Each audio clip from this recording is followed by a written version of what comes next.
Assalamualaikum warahmatullahi wabarakatuh. Assalamualaikum. Alhamdulillahirabbil alamin wa bihi nasta'in ala umurid dunya waddin. Wassalatu wassalamu ala asyrafil anbiya'i wal mursalin wa ala alihi wa sahbihi rasulillahi ajma'in. Amma ba'd. Alhamdulillah para jamaah sekalian. Alhamdulillah pada kesempatan ini kita bisa berkumpul di virtual Zoom untuk tema kajian prakeberangkatan tanggal 25 September dan 27 September yang mana insya Allah akan diisi oleh Ustadz kita Al-Mukarram Ustadz Fuad Mubarak LC yang insya Allah Alhamdulillah sudah berada di tengah-tengah kita. Untuk mempersingkat waktu, kami persilakan kepada Ustadz Al-Mukarram Ustadz Fuad Mubarak untuk mengisi tema kajian untuk saat ini. Tafadhol Ustadz. Ah, Jazakumullah khairan atas waktu yang diberikan. Bismillahirrahmanirrahim. Assalamualaikum warahmatullahi wabarakatuh. Waalaikumsalam warahmatullahi wabarakatuh. Innal hamdalillah nahmaduhu wa nasta'inuhu wa nastaghfiruh wa natubu ilaihi wa na'udzu billahi min syururi anfusina wa sayyiati a'malina. May yahdihillahu fala mudilla lahu wa may yudlil fala hadiyalah. Asyhadu an la ilaha illallah wa asyhadu anna Muhammadan abduhu wa rasuluh. اللهم صل وسلم وبارك وأنعم على نبينا محمد وعلى آله وأصحابه ومن تبعهم بإحسان إلى يوم الدين. فقد قال الله تعالى في القرآن الكريم: أعوذ بالله من الشيطان الرجيم. يا أيها الذين آمنوا اتقوا الله حق تقاته ولا تموتن إلا وأنتم مسلمون. أما بعد، فإن أصدق الحديث كتاب الله، وأحسن الهدي هدي محمد صلى الله عليه وسلم، وشر الأمور محدثاتها، فإن كل محدثة في الدين بدعة، وكل بدعة ضلالة، وكل ضلالة في النار. Hadirin Bapak Ibu dan jamaah sekalian yang semoga dimuliakan Allah Subhanahu wa taala. Puji syukur mari kita panjatkan kepada Allah atas segala kenikmatan yang Allah berikan kepada kita. Dan sungguh kenikmatan Allah kepada kita itu sangatlah banyak sekali. Allah Subhanahu wa ta'ala telah memberikan segala apa yang kita minta kepadanya, dan jika kita menghitung nikmat-nikmat Allah, maka kita tidak akan pernah sanggup menghitungnya.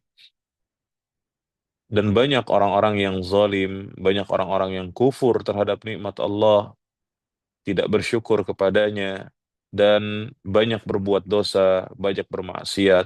Padahal syukur kepada Allah yang sebenarnya adalah dengan cara menjalankan perintah dan juga adalah dengan cara menjauhi larangan-larangannya. Insya Allah, kalau kita mau bersyukur kepada Allah, Allah itu akan menjaga kenikmatannya. Allah itu akan terus menambahkan kenikmatannya kepada kita. Tapi kalau kita kufur, azab Allah itu sangat pedih.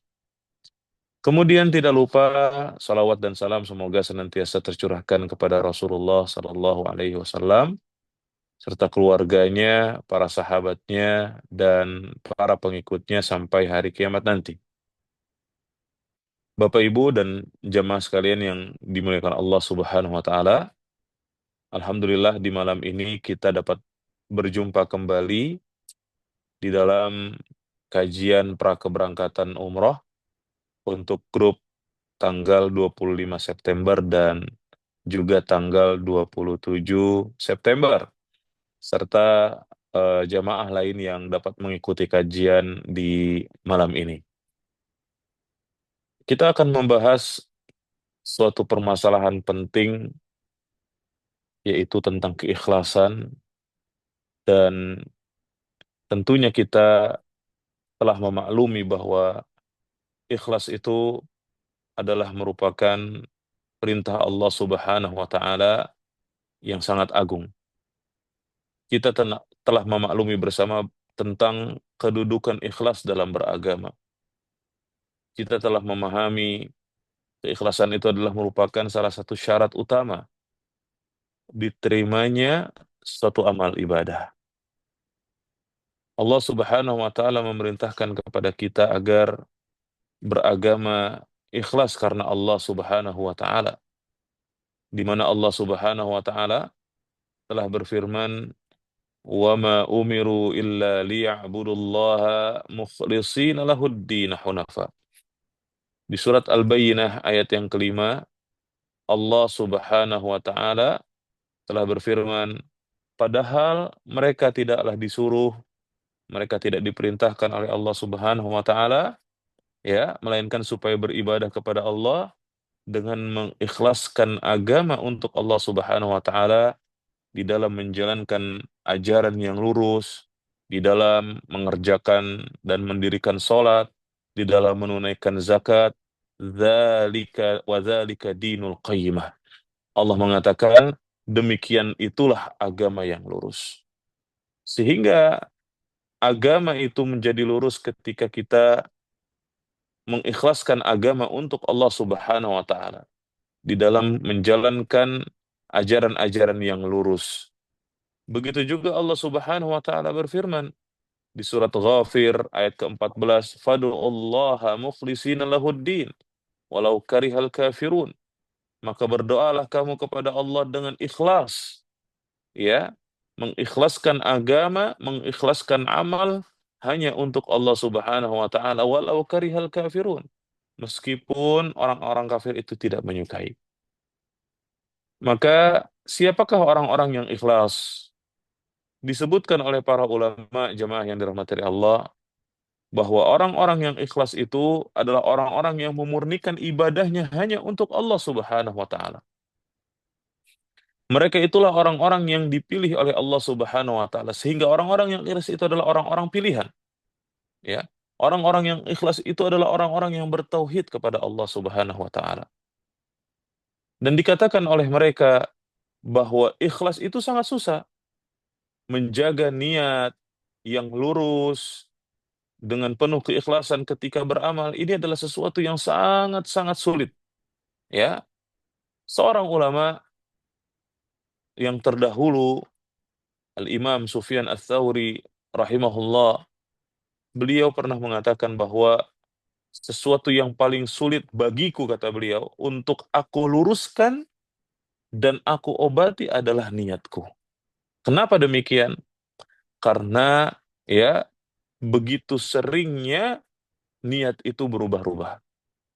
Kita tahu bahwa hati ini gampang terombang-ambing, ya.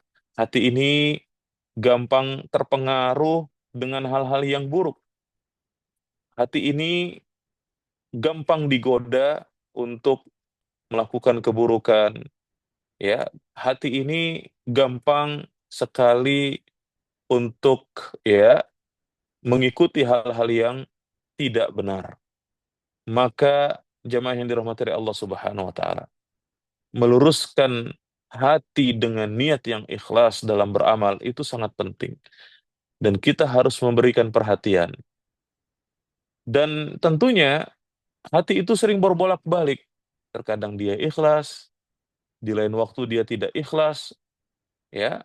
Padahal kita ketahui bersama bahwa ikhlas itu adalah merupakan sesuatu yang harus ada dalam setiap amal kebaikan kita, ya. Dan Rasulullah SAW telah bersabda, "Innamal a'malu binniyat." Setiap amalan itu tergantung niat. Wa innama likulli imri'in ma nawa. Dan setiap orang itu akan dibalas sesuai dengan apa yang dia niatkan. Amalan yang tidak ikhlas itu maka akan berakibat tidak diterima oleh Allah Subhanahu wa taala. Sehingga apa yang dia lakukan menjadi sia-sia. Ketika misalnya kita sholat dan kemudian tidak ikhlas dalam mengerjakannya, maka sholat kita itu akan menjadi sia-sia. Ketika kita berpuasa, kemudian kita tidak ikhlas di dalam mengerjakannya, maka puasa kita menjadi sia-sia. Ketika kita membaca Al-Quran, ketika kita melaksanakan perintah-perintah Allah yang lainnya, ketika kita misalnya bersedekah, ya, atau membantu orang lain, kemudian ternyata kita tidak ikhlas di dalam mengerjakannya, maka semua amal kita itu akan menjadi sia-sia di sisi Allah Subhanahu wa taala. Semua amal kita yang tidak ikhlas itu hanya akan membuat kita letih, namun tidak akan diterima oleh Allah dan tidak akan dibalas dengan pahala oleh Allah Subhanahu wa taala. Rugilah kita Bapak Ibu. Sia-sialah usaha kita. Dan bahkan yang lebih dikhawatirkan adalah bisa jadi kemudian ya amal yang kita kerjakan tersebut tidak menjadikan kita masuk ke dalam surga dan malah justru dilemparkan ke dalam api neraka. Seperti misalnya 3 orang yang disebutkan oleh Nabi Shallallahu Alaihi Wasallam, di mana mereka melakukan amal saleh, mereka melakukan kebaikan. Salah satunya adalah orang yang berjihad di jalan Allah Subhanahu Wa Taala, orang yang mereka yaitu berjuang di jalan Allah Subhanahu Wa Taala. Kemudian ketika orang ini ditanya apa yang telah dia kerjakan setelah diberikan nikmat oleh Allah Subhanahu Wa Taala, dia mengatakan ya bahwa dia berperang di jalan Allah Subhanahu wa taala dan Allah mengatakan kepadanya kadzabta engkau berdusta walakinnaka qatalta li ayyuqal jari faqad qila laka kamu itu berperang tujuannya adalah untuk supaya apa dibilang pemberani. Hakikatnya yang seperti itu tidak bermanfaat ya, atau ya ketika dia beramal tetapi tidak ikhlas maka menjadi sia-sia. Dan orang-orang telah menyebutkan itu kepadamu. Engkau berjihad hanya untuk mendapatkan predikat dari manusia, pengakuan dari mereka. Maka kemudian Allah Subhanahu wa taala melemparkan dia ke dalam api neraka. Orang yang kedua juga begitu. Dia adalah orang yang belajar agama, dia membaca Al-Qur'an, tapi tidaklah dia melakukan itu kecuali hanya untuk dibilang sebagai orang alim atau mahir membaca Al-Qur'an. Dan ternyata orang-orang menyebutkan itu kepada dia. Dan pada akhirnya kemudian dia pun dilemparkan ke dalam neraka. Orang yang ketiga juga begitu Bapak Ibu. Dia adalah orang yang banyak bersedekah, banyak berinfak, membantu orang lain, tetapi ternyata dia melakukan itu hanya untuk dibilang sebagai seorang dermawan.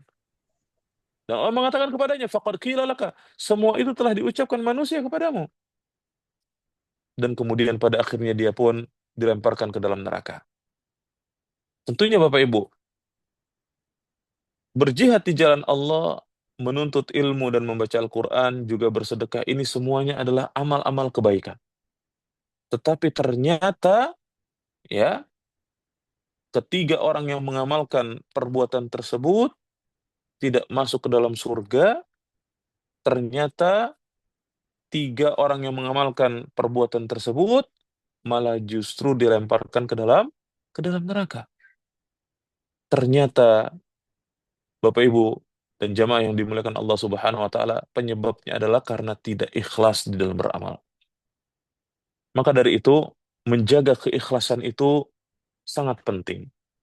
Dan ternyata menjaga keikhlasan itu susahnya luar biasa Bapak Ibu. Berat memang ketika kita harus terus menjaga keikhlasan kita. Kita tahu bahwa ikhlas itu tentunya dapat diusahakan. Bagaimana caranya? Yang pertama, Bapak Ibu yang dirahmati oleh Allah, hendaknya kita senantiasa meminta keikhlasan kepada Allah. Hendaknya kita terus berdoa dan memohon kepada Allah Subhanahu wa taala agar kita diberikan niat yang ikhlas dalam beragama. Ketika kita mengerjakan sholat, kita minta keikhlasan. Ketika kita berpuasa, berinfak, bersedekah, ya, dan nanti ketika kita mau berangkat umroh ataupun nanti kita berhaji, maka hendaknya kita memohon kepada Allah keikhlasan. Dan sekali lagi Bapak Ibu, hati manusia itu sering berbolak-balik. Dan ternyata yang menguasai hati kita itu adalah Allah Subhanahu wa taala, yuqallibu masya. Allah Subhanahu wa taala itu membolak-balikan hati manusia itu ya, ya menurut kehendaknya. Oleh karena itu, di antara doa yang selalu dibaca oleh Nabi SAW adalah beliau meminta keteguhan. Ya muqallibal qulub, tsabbit qalbi ala dinik. Wahai yang membolak-balikan hati, maka sabbit qalbi, teguhkanlah hatiku di atas agamamu. Ya musarrifal qulub, sarrif qalbi ala ta'atik. Wahai yang memalingkan hati, maka palingkanlah hatiku kepada ketaatan terhadapmu.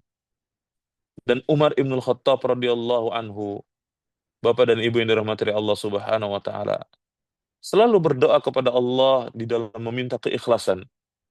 Umar ibn Khattab radhiyallahu anhu, beliau berdoa, Allahumma ja'al amali kullahu salihah. Ya Allah, jadikanlah seluruh amalku sebagai amal yang saleh. Waj'alhu liwajhika khalisa, dan jadikanlah seluruh amalku ikhlas hanya untuk kamu ya Allah. Ya, ikhlas hanya untuk wajahmu ya Allah Subhanahu wa taala. Wala taj'al li ahadin fihi syai'a, dan janganlah engkau jadikan sedikit pun juga amal tersebut untuk siapapun selainmu ya Allah Subhanahu wa taala. Maka jemaah yang dirahmati oleh Allah, hendaknya kita meminta keteguhan kepada Allah. Kita minta kepada Allah agar hati kita tetap ikhlas dan dijauhkan dari kesyirikan, dijauhkan dari riya, dijauhkan dari sum'ah saat kita beramal.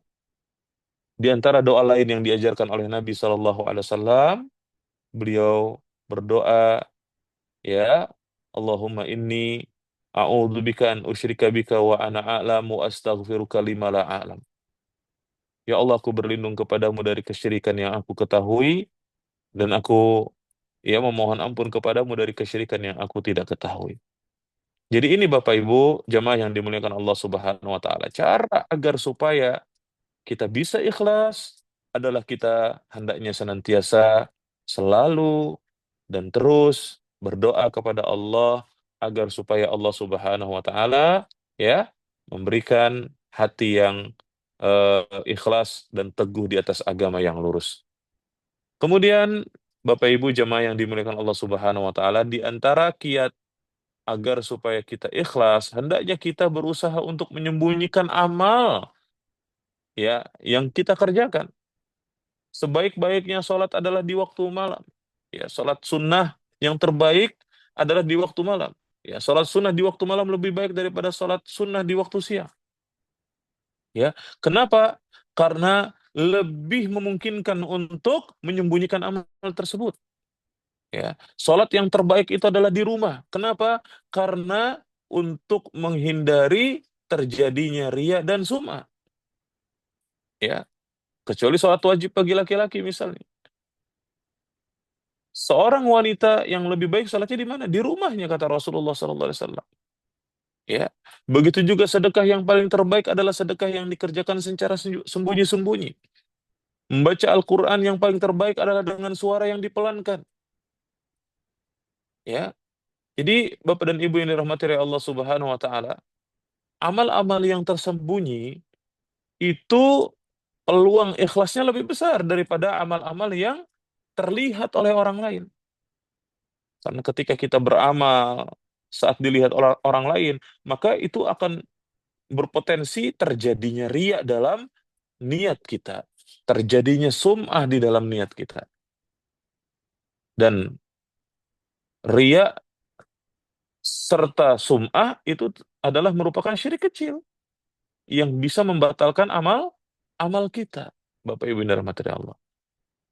Maka Bapak dan Ibu yang dimuliakan Allah Subhanahu wa taala, di dalam sebuah hadis yang diriwayatkan oleh Imam Al-Bukhari dan diriwayatkan juga oleh Imam Muslim, Rasulullah Shallallahu Alaihi Wasallam beliau menyebutkan tentang 7 golongan manusia. Sab'atun yudhilluhumullahu fi dhillihi yauma la dhilla illa dhilluh. Ada 7 golongan manusia yang akan mendapatkan naungan dari Allah pada hari tidak ada naungan kecuali dari Allah Subhanahu wa taala. Di hari kiamat, ketika manusia dibangkitkan dari kuburnya dan kemudian mereka digiring ke sebuah tempat yang bernama padang mahsyar. Mereka akan diadili oleh Allah Subhanahu wa taala dalam keadaan ya matahari didekatkan di atas kepala mereka sejarak 1 mil, ya, dan tidak ada tempat bernaung pada waktu itu kecuali dengan naungan yang diberikan oleh Allah Subhanahu wa taala. Dan tidak semua orang mendapatkan naungan dari Allah.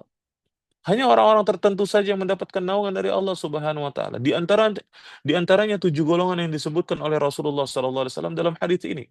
Sab'atun yudhilluhumullahu fi dhillihi yauma la dhilla illa dhilluh. Ada 7 golongan yang akan mendapatkan naungan dari Allah pada hari tidak ada naungan kecuali dari Allah Subhanahu wa taala. Siapa di antara 7 golongan tersebut adalah rajulun tasaddaqa bisadaqatin fa akhfaha hatta la ta'lama shimaluhu ma tunfiqu yaminuh. Salah satu dari 7 golongan yang akan mendapatkan naungan dari Allah pada hari kiamat nanti adalah seseorang yang dia bersedekah dengan cara sembunyi-sembunyi, di mana dia tidak menampakkan amalnya tersebut kepada orang lain. Dia bersedekah secara sembunyi-sembunyi. Dia berusaha untuk tidak dilihat, tidak diketahui oleh orang lain. Hatta la ta'lama shimaluhu ma tunfiqu yaminuhu. Rasulullah mengibaratkan sampai-sampai tangan kirinya tidak tahu kalau tangan kanannya bersedekah. Saking sembunyi-sembunyinya. Maka dia adalah salah satu dari 7 golongan yang akan mendapatkan naungan dari Allah di hari kiamat nanti. Maka Bapak dan Ibu yang dimuliakan Allah Subhanahu wa taala, ya, dalam kita beribadah, hendaknya kita berusaha untuk menyembunyikan amal tersebut. Ketika kita umroh misalnya, ya, hendaknya kita tidak selalu dan terus-menerus memamerkan dan menampakkan amal kita kepada orang lain. Jangan dikit-dikit kita update status, ya, kita foto kemudian kita pajang di media sosial kita untuk dilihat, untuk dikenal, untuk mencari ya pujian dari manusia, untuk mendapatkan pengakuan dari mereka. Maka Bapak dan Ibu yang dirahmati Allah, ikhlas itu susah, maka caranya adalah sembunyikan amal ibadah kita sebisa mungkin, dan ya tentunya dengan berdoa kepada Allah Subhanahu wa taala. Makanya Bapak Ibu, salah satu lafaz niat umrah yang pernah kita bahas, Rasulullah sallallahu alaihi wasallam mengatakan, labbaik Allahumma umrah, Allahumma hadhihi umrah la riya'a fiha wala sum'ah.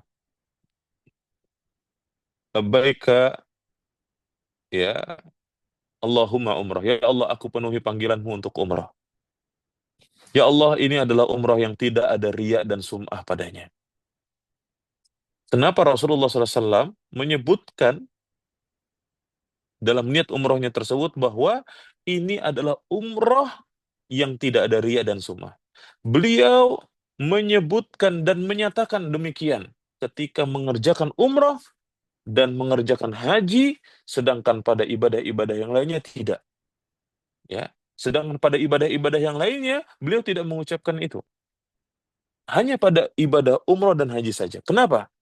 Ternyata hikmahnya Bapak Ibu, pada ibadah umrah dan haji, potensi terjadinya riya dan sum'ah itu sangat besar.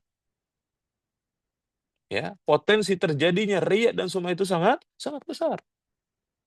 Maka Bapak Ibu yang dirahmati Allah, berusahalah untuk kita menyembunyikan amal ibadah kita dari orang lain. Kemudian yang ketiga di antara kiat agar kita bisa ikhlas adalah hendaknya kita menganggap kecil ibadah yang kita lakukan.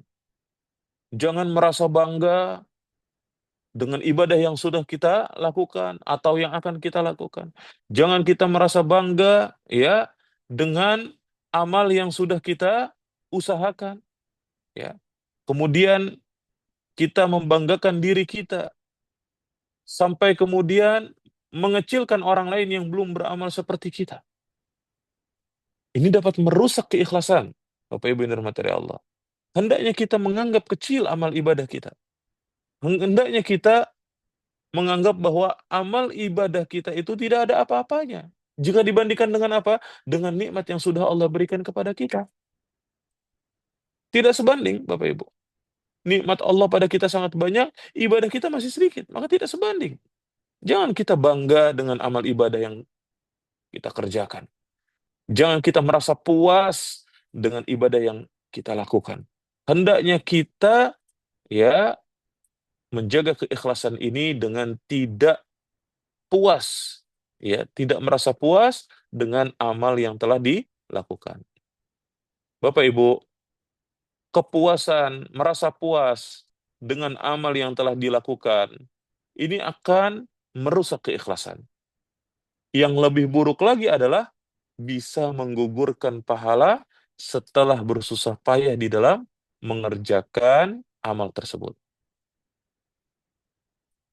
Sa'id bin Jubair radhiyallahu anhu, beliau mengatakan, ada seorang laki-laki, kata beliau, yang akan masuk surga karena kemaksiatan. Dan ada seorang laki-laki yang akan masuk neraka karena perbuatan baik. Maka Sa'id bin Jubair ditanya, bagaimana bisa seperti itu? Bagaimana mungkin orang masuk surga karena kemaksiatan? Bagaimana mungkin orang masuk neraka karena perbuatan baik? Maka dijelaskan oleh Sa'id bin Jubair, seorang laki-laki, dia pernah melakukan maksiat, ya. Dan kemudian setelah itu dia senantiasa merasa takut. Dia takut akan diazab, dia takut akan dihukum oleh Allah Subhanahu wa taala karena melakukan maksiat, karena melakukan dosa. Maka kemudian dia bertemu dengan Allah pada hari kiamat, dan kemudian Allah pun mengampuni dirinya karena rasa takutnya tersebut kepada Allah Subhanahu wa taala. Akhirnya dia masuk surga. Allah mengampuni dia selama dosanya bukan syirik. Ya, makanya kita meyakini bahwa dosa-dosa selain syirik itu di bawah kehendak Allah. Insya'a ghufira lahu wa insya'a azaba wa insya'a eh, azabahu wa insya'a ghufira lahu. Kalau Allah berkehendak, maka pelakunya akan diazab, dan kalau Allah berkehendak lain, pelakunya akan diampuni oleh Allah Subhanahu wa taala. Maka ketika seseorang dia berbuat dosa dan bermaksiat, ya, kemudian dia menyesali perbuatannya tersebut, sehingga kemudian dia takut terkena azab dari Allah, dia khawatir akan dihukum oleh Allah atas perbuatan dosa dan maksiatnya, maka ketika menghadap Allah Subhanahu wa taala pada hari kiamat nanti, Allah akan mengampuni dosanya tersebut karena rasa takutnya kepada Allah Subhanahu wa taala. Dan kemudian kata Sa'id bin Jubair radhiyallahu anhu, sebaliknya, ada seorang laki-laki yang berbuat kebaikan, ya. Kemudian dia terus menerus merasa bangga dengan kebaikan yang dia kerjakan. Sehingga karena rasa bangganya tersebut, dia mengecilkan orang lain yang belum dan tidak beramal seperti dia. Akhirnya dia menjadi orang yang sombong dengan banyak melakukan kebaikan.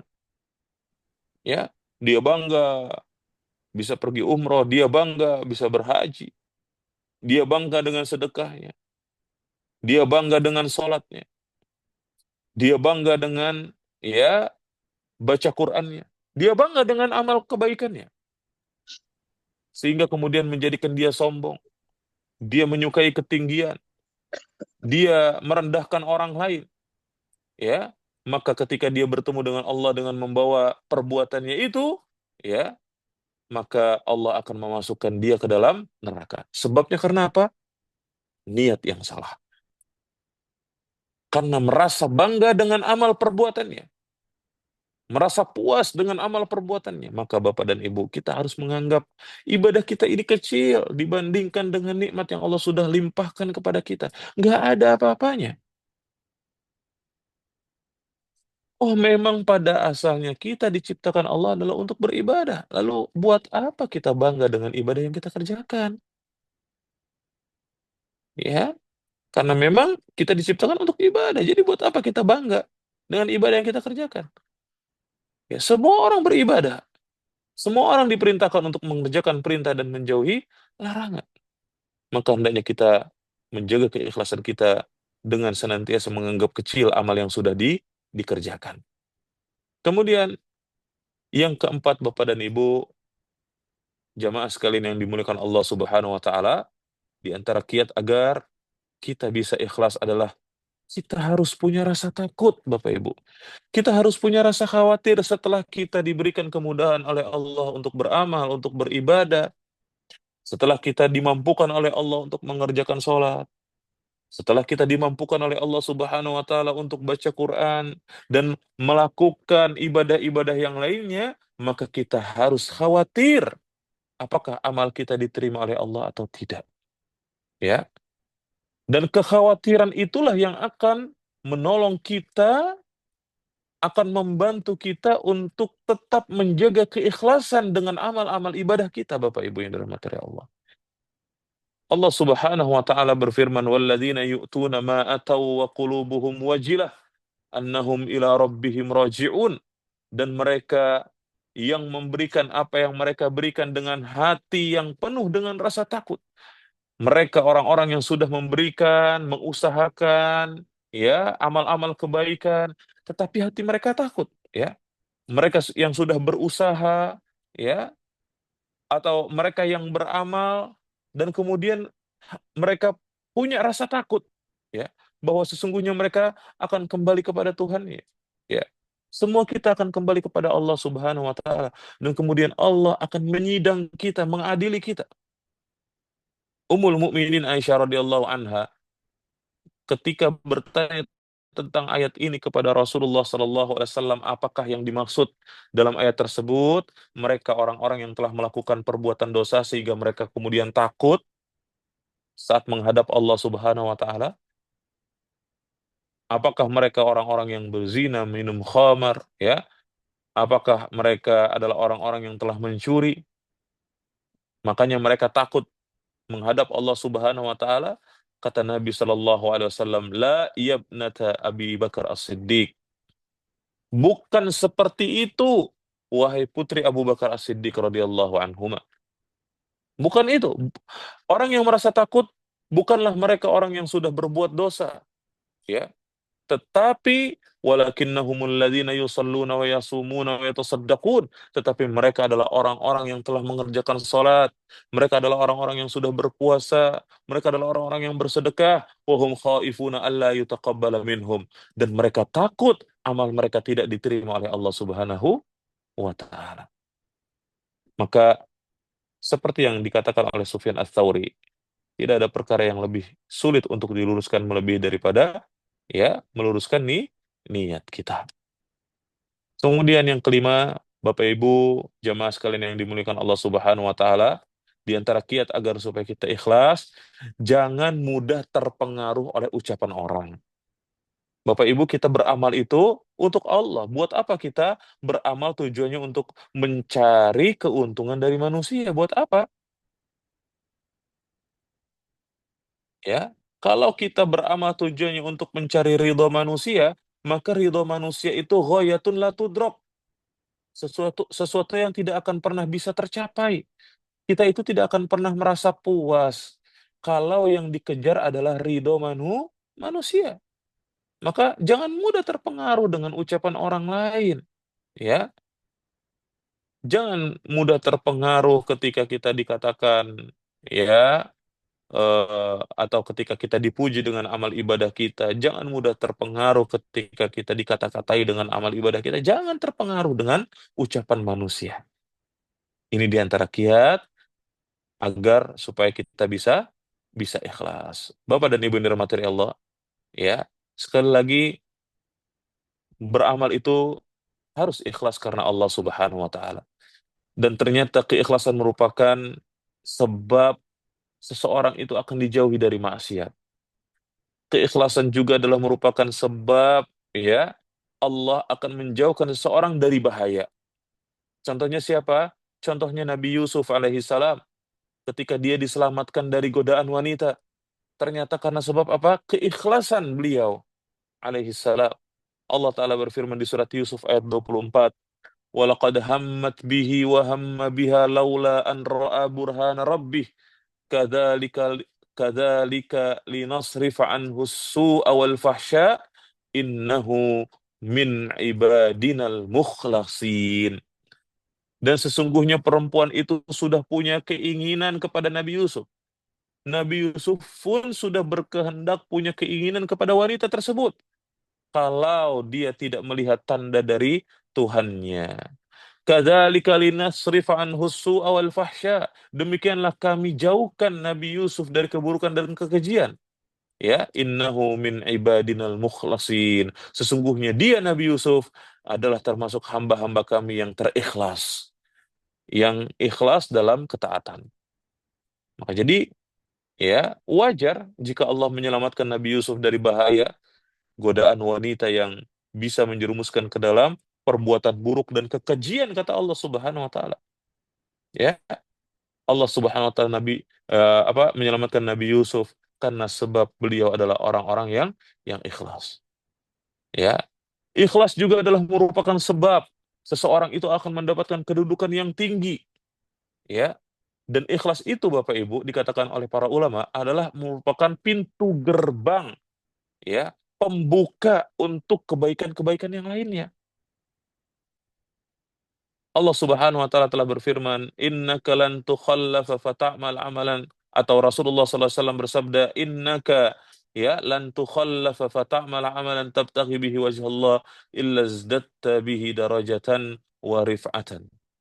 Sesungguhnya tidaklah ketika kamu itu diberikan umur yang panjang, lalu kemudian kamu mengerjakan amal untuk mengharapkan ridha Allah, melainkan kamu akan bertambah derajat, kata Rasulullah, dan kamu akan bertambah kemuliaan dengan amal yang ikhlas tersebut. Hadisnya sahih diriwayatkan oleh Imam Al-Bukhari dan Imam Muslim. Kemudian juga ikhlas itu menenteramkan Bapak Ibu. Ikhlas itu akan membuat hati kita tenang, ya. Dan ikhlas itu akan menjauhkan kita dari merendahkan kepada manusia. Ya, akan menjauhkan kita dari merendahkan diri kepada manusia. Ikhlas itu menenangkan. Ikhlas itu menenteramkan. Ya. Dengan ikhlas kita akan jauh dari merendahkan diri kepada manusia. Ada pepatah mengatakan atau ini adalah merupakan perkataan dari Fudail Ibnu Iyad rahimahullah. Kata beliau, "Man arafan nas faqad istarah." Barang siapa yang mengetahui tabiat asli manusia, maka dia akan santai. Barang siapa yang mengetahui tabiat asli manusia, maka dia akan tenang, dia akan santai. Maksudnya apa? Dia tahu bahwa orang lain itu tidak akan bisa memberi manfaat, ya. Orang itu tidak akan bisa memberi mudarat, sehingga dia tidak akan ambil pusing, ya. Hanya untuk ketika beramal hanya untuk mendapatkan pujian dari manusia, beramal untuk mencari ridho manusia, dia tidak akan pusing dengan itu.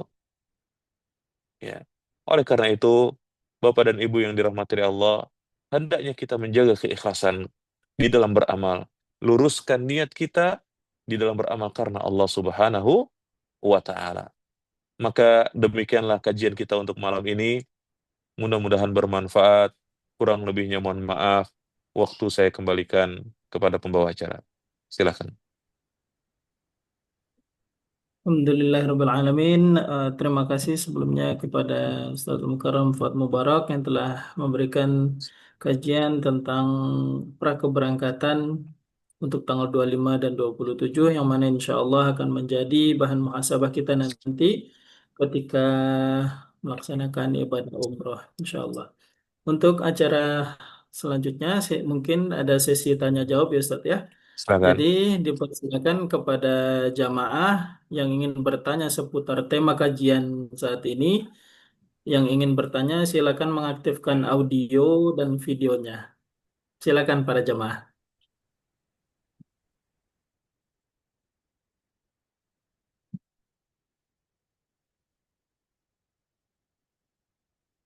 Oke, dari para jamaah mungkin ya silakan Ibu Aya Sofia diaktifkan audionya atau Atau di di kolom chat juga nggak apa-apa. ya baik di kolom chat silakan untuk Ibu Aya Sofia nanti biar saya bacakan. Assalamualaikum Ustadz, mungkin bicara saja ya. Ya, silakan Bu. Iya, jadi eh, kalau kita mau umroh seperti ini, mau haji ya, itu apakah kita boleh gitu?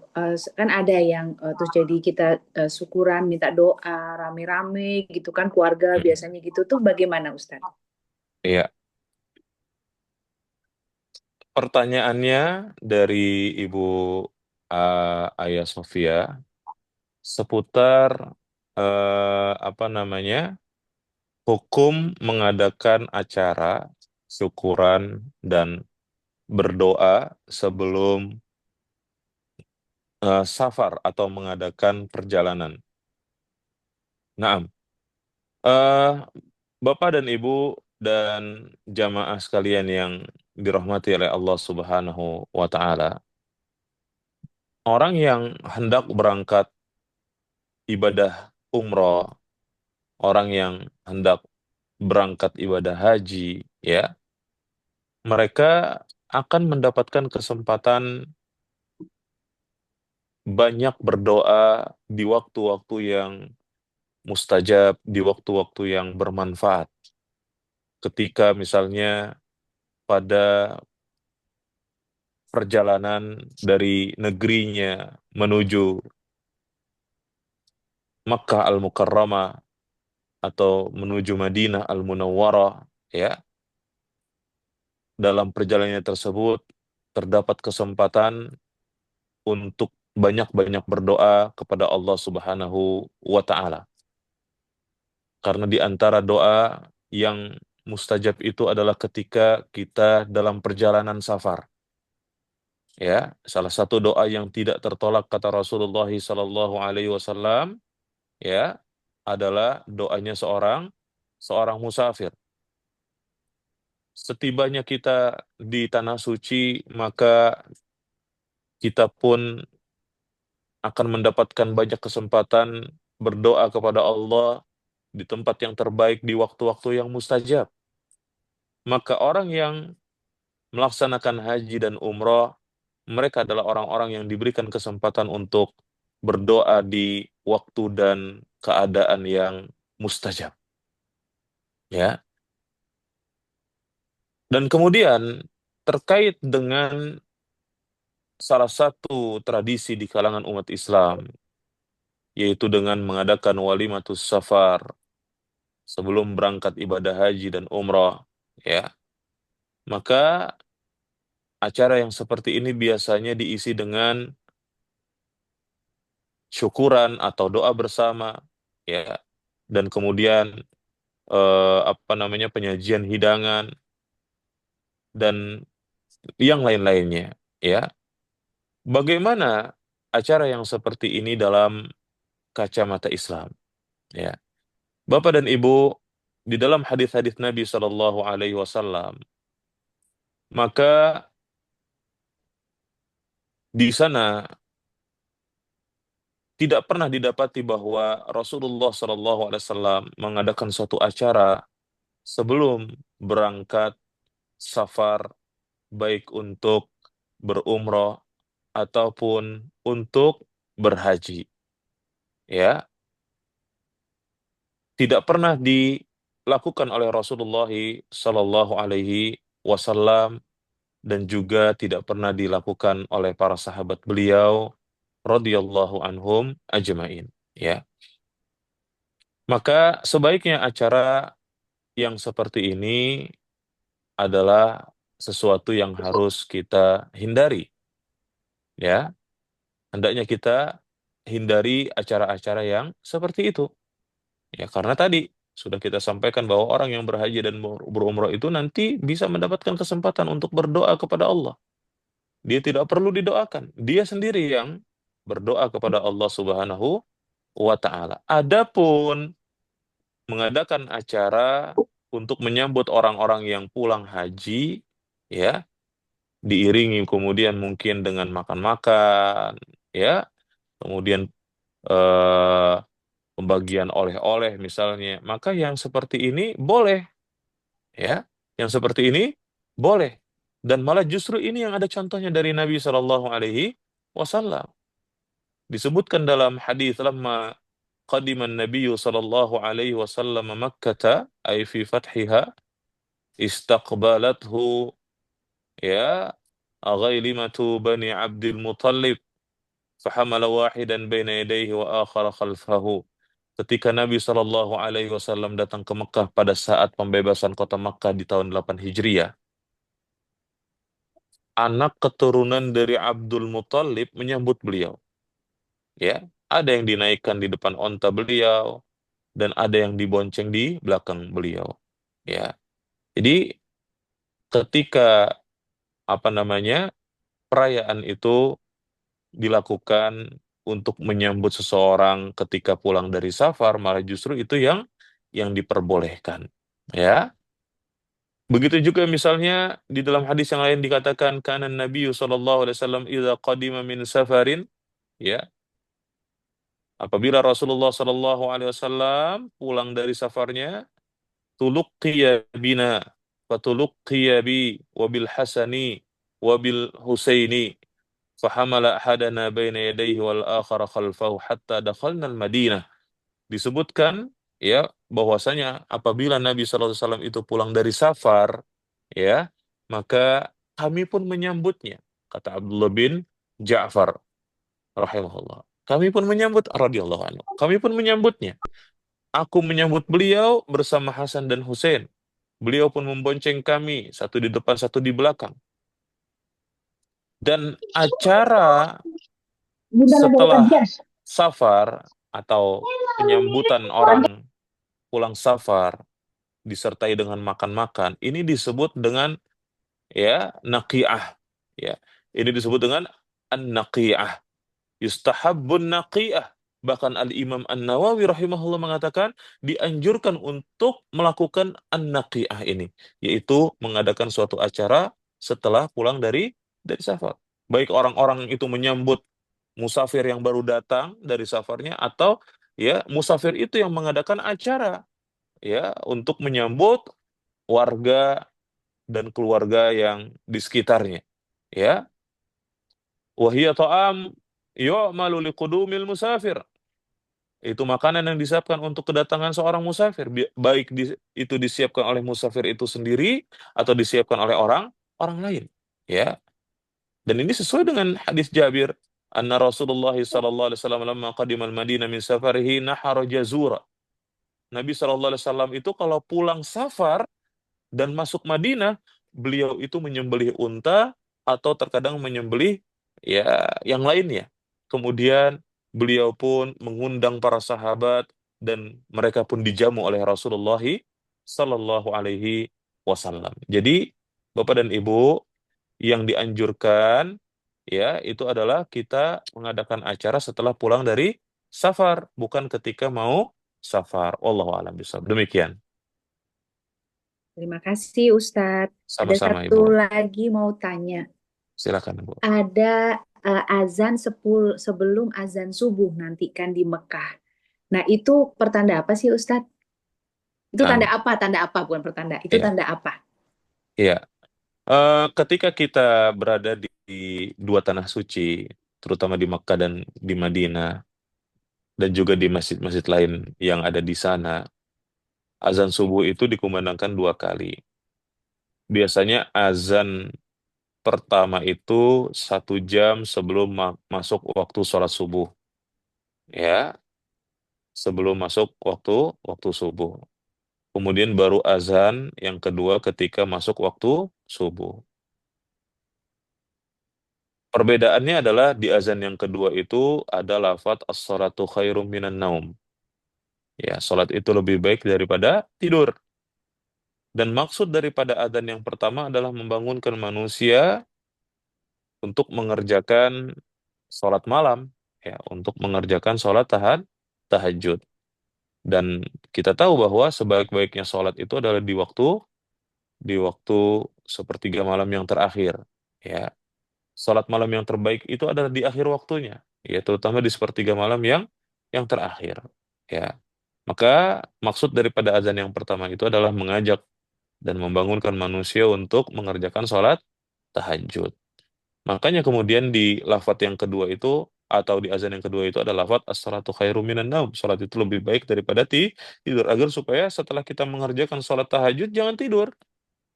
Ya, kenapa? Karena ada sholat subuh yang hukumnya wajib. Sehingga jangan sampai kita mengalahkan yang wajib dengan semangat mengerjakan yang sunnah. Demikian Ibu. Wallahu a'lam bishawab. Ya, berarti Ustadz, berarti kalau azan pertama itu ini Bismillah ya, mudah-mudahan. Berarti kita sebelum azan pertama kita udah bisa ada di masjid, begitu azan pertama dikumandangkan, selesai baru kita melakukan melaksanakan ibadah sholat tahajud, begitu ya Ustadz? Iya, bisa seperti itu. Artinya sholat tahajud itu kan sebenarnya waktunya luas ya Bu, dari Iya, setelah sholat Isya sampai masuk waktu subuh. betul. Tetapi itu adalah waktu yang terbaik di dalam Iya, iya, mengerjakan sholat tahajud. iya, Demikian Bu. iya. Wallahu a'lam bishawab. Apa kadang-kadang kan kita dari awal kadang-kadang terus di awal kita kenceng terus ternyata kita terus terakhirnya capek gitu Ustadz. Iya, Mungkin itu bisa dibuat istirahat kali ya Ustadz. Ya. Jadinya, iya, kita bisa di yang sepertiga malam terakhir mm-mm. itu kita Betul, gunakan betul. itu ya Ustadz ya. Iya, Baik. artinya sholat malam itu tentu yang terbaik adalah kita menyelengi dengan istirahat gitu. Ya, Entah itu kita istirahat dulu kemudian baru bangun di tengah malam atau kita sholat dulu baru kemudian kita tidur. Makanya ya, kalau di Ramadan itu kan ada sholat tarawih di mana sholat tarawih itu adalah sholat malam yang diawalkan ya di waktu awalnya kita kerjakannya seperti itu baru kita istirahat. Allah alam bisawab demikian. ya. Terima kasih Sukron Ustadz. Sama-sama Ibu. Assalamualaikum. Waalaikumsalam warahmatullahi. Baik, Alhamdulillah. Terima kasih untuk pertanyaannya Ibu Aya Sofia dan jawabannya dari Ustadz Fuad. Alhamdulillah dengan ini mungkin berakhirnya sesi tema kajian prakeberangkatan kita ya Ustadz ya. Nah, Insya Allah nanti akan ada sesi kedua ke eh, tema kajian keberangkatan. Nanti kita umumkan di grup. Oke, untuk menutup sesi pertama untuk tema kajian keberangkatan 25 dan 27 September, kita ucapkan Alhamdulillah dan terima kasih kepada Ustadz Fuad yang telah mengisi tema kajian saat ini. Oke, untuk akhir kalam mari kita baca kafaratul majlis. Subhanakallahumma wa subhanallah. bihamdika asyhadu an la ilaha illa anta astaghfiruka wa atubu ilaik. Akhirul kalam. Wassalamualaikum warahmatullahi wabarakatuh. Waalaikumsalam warahmatullahi wabarakatuh. Untuk para jamaah silakan untuk meninggalkan Zoom. Nanti untuk yang pertanyaan yang lainnya bisa ditanyakan di dalam grup dan untuk video tema kajian prakeberangkatan silakan dilihat di YouTube Namira. Assalamualaikum.